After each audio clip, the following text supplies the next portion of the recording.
গ্রীষ্ম বর্ষা পিনিতি ভরসা। হ্যাঁ, পিনিত শপিং সিটি। নমস্কার, আপনারা দেখছেন হুগলি আপডেট। আপনাদের সঙ্গে আমি উষা। আসছি খবরে। কলকাতায় ফুটবল তারকা মেসি, আয়োজকদের বিশৃঙ্খলায় বিক্ষোভ ফুটবল প্রেমীরা। কলকাতায় এলেন প্রখ্যাত ফুটবলার লিওনেল মেসি, আর এই খবর ছড়িয়ে পড়তে ফুটবল প্রেমীদের বাঁধভাঙার উল্লাস। মেসি প্রেমীদের ভিড় সল্টলেক স্টেডিয়ামে। মেসি গাড়ি থেকে নামতেই উদ্যোক্তা ও নিরাপত্তা কর্মীদের মোবাইল ছবি তোলার হিড়িক পড়ে যায়। সাধারণ ফুটবল প্রেমী মানুষ মেসিকে চোখের দেখা দেখতে পান না। শুরু হয় বিক্ষোভ। সল্টলেক স্টেডিয়াম ভাঙচুর শুরু হয়। মাঠে নেমে পড়ে ক্ষিপ্ত জনতা। আগুন ধরিয়ে দেওয়া হয় তাঁবুতে। পুলিশ নীরব দর্শক। বাইরে চলে যায় মানুষের ক্ষোভ।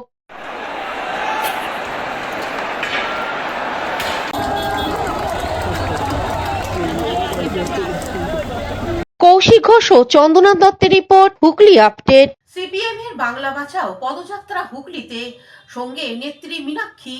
গতকালই হুগলিতে প্রবেশ করেছে সিপিআইএম এর বাংলা বাঁচাও যাত্রা। পান্ডুয়ার সভা করেছিলেন সিপিআইএম এর রাজ্য সম্পাদক। পান্ডুয়া থেকে বাংলা বাঁচাও যাত্রা মগরা ব্যান্ডেল চুচুড়া হয়ে চন্দননগরে প্রবেশ করে। খুটখোলা গাড়িতে সিপিআইএম এর নেত্রী মীনাক্ষী মুখার্জি সম্বর্ধনা গ্রহণ করেন কর্মী সমর্থকদের কাছ থেকে। আজ গোটা দিন হুগলিতেই পদযাত্রা, বাইক র্যালি, সভা প্রচার চলবে। শ্রীরামপুর, ডানকুনি, চণ্ডীতলা, জনাইয়ের বিভিন্ন জায়গায় প্রচার করে আবার শ্রীরামপুরে ফিরবে। কাল শ্রীরামপুর অমূল্য কানান থেকে পদযাত্রা রিষড়া থানা এলাকায় যাবে। বিকালে উত্তরপাড়া থেকে মশাল মিছিল করে হাওড়া প্রবেশ করবে। চন্দ্রনগর বাজারে বাংলা বাঁচাও যাত্রার সমাবেশে উপস্থিত হন মোহাম্মদ সেলিম, মীনাক্ষী মুখার্জি, শ্রমিক লাহিড়ী, ত্রিদীপ ভট্টাচার্য, দেবব্রত ঘোষ সহ সিপিআইএম এর নেতৃত্ব।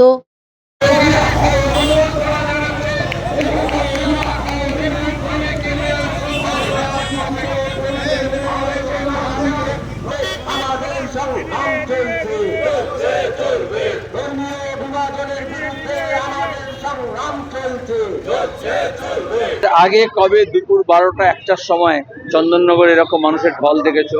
রাজনৈতিক, ধর্মীয় অনুষ্ঠান, অন্যান্য অনুষ্ঠানের ব্যাপার আলাদা। তাহলে বাংলা বাঁচাও যাত্রা আসলে মানুষের যে আবেগ তাকে ছুঁয়েছে। মানুষ চাইছে বাংলাকে বাঁচাতে। এই বাংলাকে আমাদের পূর্বসূরীরা তিল তিল করে গড়ে তুলেছেন। তার কৃষি, তার কারখানা, তার রাস্তাঘাট, স্কুল, কলেজ, হাসপাতাল, আন্দোলন, সংগ্রাম এবং মানুষের ঐক্য। আবার এখানেই দাঁড়িয়ে সেই মানুষের ঐক্যকে ভাঙা হচ্ছে। ধর্মীয় আবেগ দিয়ে রাজনীতি করার চেষ্টা করেছে, ভোট যত আসছে বিভাজন করার চেষ্টা করেছে, আর কাজের কথা, মজুরির কথা, শিক্ষার কথা, স্বাস্থ্যের কথা পেছনে ফেলার চেষ্টা করেছে। এই জন্য বাংলা বাঁচানো মানে মানুষের ঐক্য বাঁচানো, শিক্ষা, সংস্কৃতি, শিল্প, সাহিত্য, কৃষি সবটাকে বাঁচাতে হবে। আপনারা বারবার 100 দিনের কাজের কথা বলেন, সেখানে হাইকোর্টের নির্দেশে পশ্চিমবঙ্গের জন্য বিশেষ শর্ত চাপিয়েছে কেন্দ্র সরকার এবং সেটারই বিরোধিতা করছেন মুখ্যমন্ত্রী। তাহলে কি এটা তামাশা? মমতা এবং মোদী, বিজেপি এবং তৃণমূল কেউই 100 দিনের কাজের পক্ষে না। যখন এই আইনটা হয়েছিল তখন আমরা কেন্দ্রীয় সরকারের সমর্থন করছিলাম, মনমোহন সিং এর সরকার। তখন মমতা ব্যানার্জি আদবানির সঙ্গে এনডিএতে ছিলেন এবং এনডিএ তখন বলেছিল আমরা এটার বিরোধী। মোদী যখন সরকারে আসে তখনও সে বলেছিল এই মনরেগা আইনের বিরোধী সে, কারণ গরিব মানুষ কাজ পাচ্ছে এটা তারা চায় না, কারণ ওরা তো চায় আদানি আম্বানির জন্য সস্তা লেবার। তাহলে লোকে যদি শুকা মরশুমে কাজ পেয়ে যায় তাহলে ওরা মাইগ্রেন্ট লেবার পাবে কোত্থেকে? আর এজন্যই দাঁড়িয়ে বিজেপি তৃণমূল দুজনে রাজনৈতিক চাপানোতর করছে, কিন্তু আসলে 100 দিনের কাজটাকে বরবাদ করে দিয়েছে। নাম পাল্টাচ্ছে কিন্তু কাজ দিচ্ছে না। আর আমরা বলছি নামের ব্যাপার না, কাজের ব্যাপার। হুগলি থেকে পানুপাল, দেবাশিস ঘোষ ও চন্দনা দত্তের রিপোর্ট, হুগলি আপডেট। রবিনসন স্ট্রিটের ছায়া নৈহাটিতে স্ত্রীর মৃতদেহ আগলে স্বামী ও পুত্র। নৈহাটিতে দেখা গেল কলকাতার রবিনসন স্ট্রিট কাণ্ডের ছায়া। একই বিছানায় কয়েকদিন ধরে স্ত্রীর দেহ আঁকড়ে দিন কাটাচ্ছেন স্বামী ও ছেলে। এমনই নজিরবিহীন ঘটনা ঘটল নৈহাটির পৌরসভার 17 নম্বর ওয়ার্ডের শাস্তি রোড অঞ্চলে। বছর 50-এর তৃপ্তি নন্দীর মৃতদেহ ঘরের মধ্যে থেকে উদ্ধার করে পুলিশ। মৃতার স্বামীও গুরুতরভাবে অসুস্থ। গৌর নন্দী ও প্রতিবন্ধী ছেলে ঘরের মধ্যেই বেশ কয়েকদিন ধরে মৃত তৃপ্তি নন্দীকে নিয়ে দিন কাটাচ্ছিল। প্রতিবেশীরা ঘুণাক্ষণেও টের পাননি। স্থানীয়রা জানিয়েছেন বিকেলে তৃপ্তির নন্দীর বোন হাওড়া থেকে এসে দেখেন ঘর থেকে দুর্গন্ধ বেরোচ্ছে। এরপর ঘরে ঢুকে দেখেন তার দিদির মৃতদেহ বিছানায় পড়ে রয়েছে, আর দুপাশে রয়েছে তৃপ্তি নন্দীর স্বামী ও পুত্র। এরপরেই প্রতিবেশীদের জানালে তারা তৎক্ষণাৎ পুলিশে খবর দেন। খবর পাওয়া মাত্রই ঘটনাস্থলে পৌঁছায় নৈহাটি থানার পুলিশ। পুলিশ এসে তৃপ্তি নন্দীর দেহ উদ্ধারের পাশাপাশি তার অসুস্থ স্বামী গৌর নন্দীকে ও হাসপাতালে চিকিৎসার জন্য নিয়ে যায় নৈহাটি থানার পুলিশ। দীর্ঘদিন ধরেই অসুস্থ ছিলেন তৃপ্তি নন্দী, হয়তো সেই কারণেই এই মর্মান্তিক ঘটনা ঘটেছে বলে প্রাথমিক অনুমান প্রতিবেশীদের। শুধু কলকাতায় নয়, নৈহাটিতে এর আগেও এই ধরনের একটি ঘটনা ঘটেছিল বলে জানালেন নৈহাটির পৌরপ্রধান অশোক চ্যাটার্জি। আমাদের ছেলেরা এসআইআর করতে নেমেছিল, নেমে গিয়ে দেখে যে দরজা খুলছে না, তার ভেতর থেকে তালা দিয়ে বন্ধ। তা আমার কাছে যখন এসে খাসছে, আমাদের কাছে এসে বলে, যখন আমাদের দল সেই ছেলে যখন বলে কাকু এই ব্যাপার ঘটনাটাই, তখন তারা তালা খুলে দেখে যে তৃপ্তি নন্দী আনুমানিক 55 বছর বয়স, তিনি মৃত অবস্থায় পড়ে আছেন। তার স্বামী জীবিত অবস্থায়, অসাড় অবস্থায় সেখানে স্বামী স্ত্রীর পাশে শুয়ে আছেন।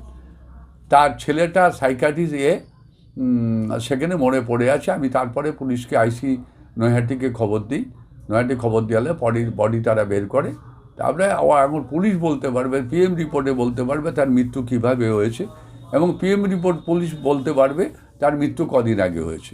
আমরা ওই এসআইআর করতে গিয়ে আমরা ভোটার লিস্টের কাজ যারা করে তারা গিয়ে দেখে যে ওই অবস্থায় পড়ে রয়েছে। আমি ওয়ার্ড থেকে আমাদের ছেলেদের এসে খবর দেয়। খবর দেওয়ার পরে আমি তো একটু আগে, মানে তখন ধরো 8:30টার সময় জানতে পারলাম। আমার হাজব্যান্ড বললো যে আমি এখন বাড়ি যেতে পারবো না। বললো কেন, কি হয়েছে?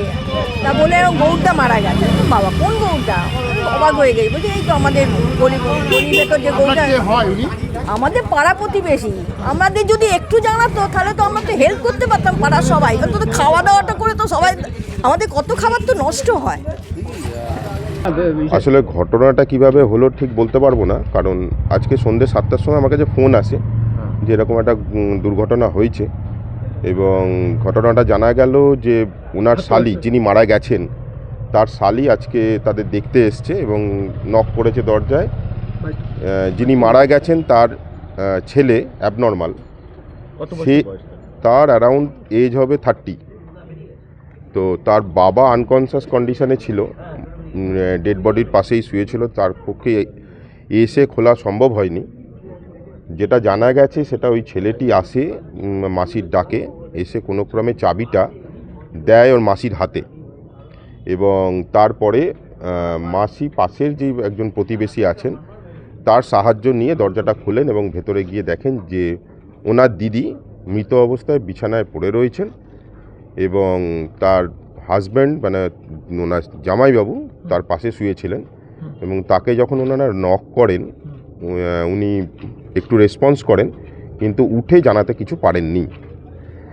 এবং তার অ্যাবনর্মাল ছেলেটি তখন পাশেই বসেছিলেন। মানে অ্যাবনর্মাল বলছি ইন দ্য সেন্স যে সে চলতে ফিরতে যেমন অসুবিধা হয়, তার কথা বলতেও খুব অসুবিধা হয়। Bureau report, Hooghly update.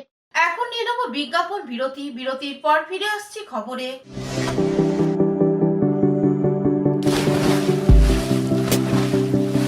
Fasten your seatbelts as you take a tour around your marine wonderland.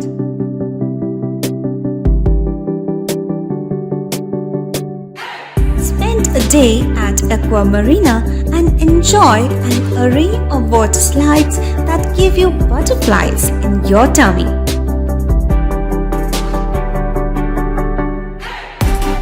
Aqua Marina is a holistic weekend destination for friends, family, and couples, and offers magic to soothe your body, mind, and soul.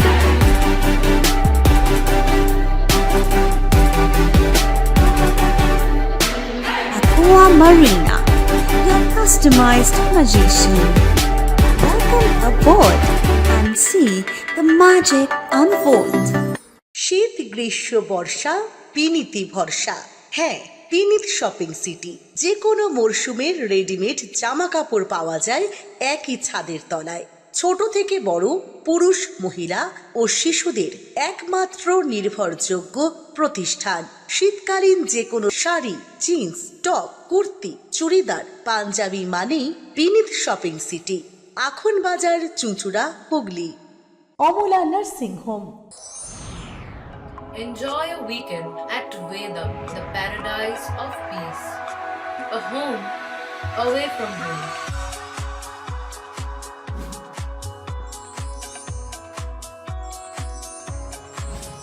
See yourself resonating with the nature. Vedam welcomes you to create your best memories. বিরতির পর ফিরে এলাম খবরে। সাংসদের সাহিত্য সম্রাটকে অপমান। নৈহাটিতে সাহিত্য সম্রাটের জন্মভিটেতে প্রতিবাদী কনভেনশন অনুষ্ঠিত হলো।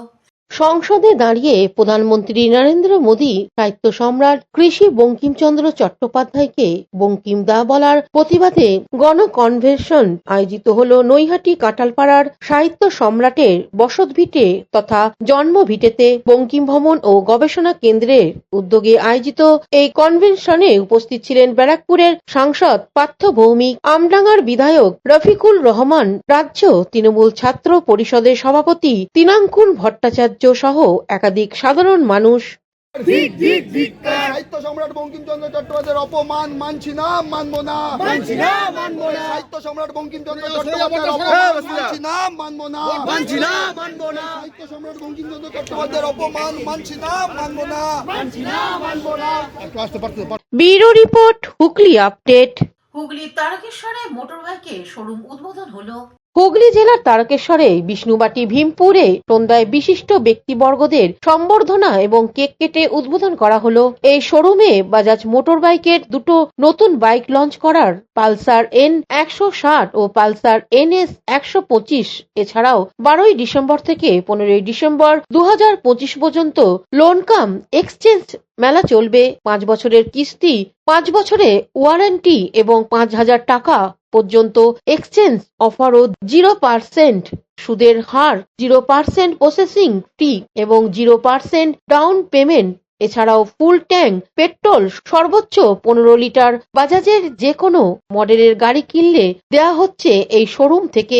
আরও একটা বিশেষ সুবিধা নেওয়া হচ্ছে, ক্রেতাদের যে কোনো কোম্পানির পুরনো বাইক সর্বোচ্চ মূল্যে এক্সচেঞ্জের মাধ্যমে নিয়ে যান বাজাজের নতুন বাইক। এ বিষয়ে বাজাজের কর্ণধার কি জানাচ্ছেন শুনবো। N160 লঞ্চ হলে N160 আগে থেকেই ছিল, কিন্তু কোম্পানি চিন্তা ভাবনা বা কাস্টমার রিকোয়ারমেন্ট ছিল যে ইউএসডি পোর্ট দিয়ে আমাদের বিটি মডেলটা ছিল সেটাতে স্পিড ছিল। এখন সিঙ্গেল সিট এবং স্পিডটা ডাউন করে দেওয়ার জন্য ফ্যামিলি ম্যানদের পক্ষে এটা খুব সুইটেবল একটা বাইক। রেসপন্স প্রচণ্ড ভালো ছিল ইঞ্জিনের, তো এটা তো রেসপন্স আস্তে আস্তে ভালো হবে এটাই আশা রাখছি। আর NS 125 এর ক্ষেত্রে বলবো এই কালারটা একদম নতুন, এটা আমাদের হোয়াইটের 200 ছিল, NS 160 ছিল, 400 হোয়াইট আছে। তো কাস্টমার বহুদিন ধরে আমাদের কাছে ফিডব্যাক দিয়েছে, আমাদের কোম্পানিকে জানিয়েছিলাম যে যদি কালার অন্য আনা যায়, তো বাজারও ভেবে বাল্ব হোয়াইট কালারটা দিয়েছে এবং ইয়াং জেনারেশন খুব ভালোভাবে এটাকে অ্যাকসেপ্ট করছে। বেছে নেওয়ার জন্য শোরুমটা তো গত কয়েক মাস আগেই শোরুমটা নতুন ওপেন হয়েছে, সেদিকেও আমরা ছিলাম, তার জন্য স্পেশাল থ্যাংক ইউ। যেহেতু এখানে অথরাইজ ডিলার অনেকেই ছিল কিন্তু শোরুম ছিল না, তারকেশ্বরে এটা সব থেকে প্রয়োজনীয় তারা পূরণ করেছে গত বাজার। এটা হলো প্রথম আমার বক্তব্য। দ্বিতীয়ত বলবো, দেখুন যে কোনো কোম্পানি তখন চলে যখন সে কাস্টমারের মনের ইচ্ছাটা পূরণ করে। এই যে আপডেট করা, এই আপডেট করা, বাজাজ এত সুন্দর সুন্দর আপডেট নিয়ে এসেছে। কারণ স্যার কিছুক্ষণ আগেই বলছিলেন যে অনেকেই বলে যে ঠিক আছে আমি N160 নেবো, কিন্তু কাটা সিটের জন্য আমার প্রবলেম হয়, কারণ আমার বিয়ে হয়ে গেছে, আমার বউ শাড়ি ছাড়া যাবে না। এটা খুব সুন্দর একটা কথা, ভালো লাগলো। তো সেটার জন্য বাজাজ কিন্তু পূরণ করে দিয়েছে। সব থেকে ওভারঅল অটো বাজার বাজাজের যে সার্ভিস ফ্যাসিলিটি সেটা নিয়ে কি বলবেন? আচ্ছা, সার্ভিসের নিয়ে কোনো কথা হবে না, তার কারণ আমি নিজেও রাইডার। কয়েকদিন আগেও আমি মহারাষ্ট্র কমপ্লিট করে এলাম। তো সেক্ষেত্রে আমার অনেকেই বন্ধু এই রাস্তা দিয়ে বাঁকুড়া পুরুলিয়া রোড তোমরা জানো আর উইন্টার পড়েই গেছে। তো এই রাস্তা দিয়ে অনেকেই যায়, বা আপ টু হরিপাল টু আরামবাগও অটো বাজারের শোরুম আছে, কোনো সমস্যা আশা করি হবে না। কারণ কয়েকদিন আগেই আমার এক বন্ধু বিপদে পড়েছিল, তো তার সার্ভিসও এখানে আমি করিয়ে দিয়েছি, কোনো সমস্যা হয়নি, সে খুব হ্যাপি। এই সার্ভিসটা আমি চাইবো যে শোরুম বা শোরুম কর্তৃপক্ষ সবাইকে সার্ভিসটা যদি সবাইকে দিতে পারে খুব হ্যাপি হবে। কারণ 10 years ওয়ারেন্টি। ওকে, 10 বছরের ওয়ারেন্টি। ওকে, আপনার নাম? আমার নাম কৌশিক চক্রবর্তী। হ্যাঁ, বলুন। 10 years ওয়ারেন্টিটা দেখুন, গাড়ি বিক্রি করে দিলাম, গাড়ি ছেড়ে দিলাম, গাড়ির লুকিং এভরিথিং সমস্ত কিছু বেটার, বাট একটা ব্যাপার যে গাড়ি বিক্রি করে দিলাম মানে হয়ে গেল, আমার বিক্রি করা দরকার ছিল, বিক্রি হয়ে গেছে। তবে এটাই শেষ না, অটো বাজাজ শুধু গাড়ি বেচে না, সেলস অ্যান্ড সার্ভিস পার্টস সেটাও কিন্তু ভালো রকম সার্ভিস দিয়ে থাকে। এটা কিন্তু শুধু আপ টু তারকেশ্বর নয়, আরামবাগ, তারকেশ্বর, ইভেন কলকাতা সমস্ত শ্রীরামপুরও রয়েছে এনাদের শোরুম। তো সব জায়গায় সেলস অ্যান্ড সার্ভিসটা হচ্ছে মেন রাইডার্সদের জন্য, এবং পথ চলতি মানুষ যারাই গাড়ি ইউজ করছেন, যারাই ব্যবহার করছেন, তাদের জন্য কিন্তু সব থেকে একদম ভালো জিনিস যেটা, যে সার্ভিসটা কিরকম হচ্ছে, সার্ভিসটা কেমন পাচ্ছে, পার্টস কিরকম, প্রত্যেকটা শোরুমে পার্টস কিরকম অ্যাভেলেবেল আছে। কারণ প্রত্যেকটা মানুষ এই একটা সমস্যাই হয় যে আমরা পার্টস অ্যান্ড সার্ভিসটা কি প্রবলেমটা ফেস করছি। আমরা গাড়ি তো সবাই বেচে, গাড়ি তো সবাই কিনে, কিন্তু সেলস অ্যান্ড সার্ভিস, সেলসের সাথে সার্ভিসটা যদি ঠিক থাকে তখন কিন্তু কোনো কথা থাকে না। তো এই দিক থেকে দেখতে গেলে অটো বাজাজ তো সেটা দিচ্ছে, ভালো মতো দিচ্ছে, তো সেখানে আর কথা কি আছে। হুগলি তারকেশ্বর থেকে আশিস কুমার ঘোষের রিপোর্ট, হুগলি আপডেট। এখনকার মতন খবর এই পর্যন্তই। প্রতিদিন দেখুন হুগলি আপডেট। নমস্কার।